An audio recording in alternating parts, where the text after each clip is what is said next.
خلیفہ ابو جعفر منصور کے سامنے ایک سپہ سالار کو پیش کیا گیا۔ یہ سپہ سالار خلیفہ کے ایک فوجی دستے کو شکست دے چکا تھا۔ اسے دیکھ کر خلیفہ منصور غصے سے بے قابو ہو گیا۔ اس نے چلا کر کہا، اے مرد و عورت کے بیٹے، تجھ جیسا کمینہ شخص میرے عظیم لشکر کو شکست سے دوچار کرنا چاہتا تھا؟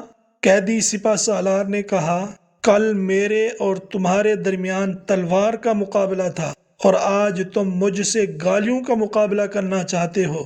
افسوس ہے تمہاری عقل پر، تم اس شخص کو گالیاں دے رہے ہو جو اپنی زندگی سے بالکل مایوس ہو چکا ہے۔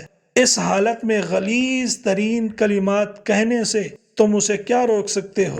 خلیفہ منصور قیدی سپہ سالار کی بات سن کر سخت شرمندہ ہوا اور پھر اٹھ کھڑا ہوا۔ بولا، اس بدبخت کو آزاد کر دو، میں گفتگو کے محاذ پر بھی اس سے شکست کھا گیا۔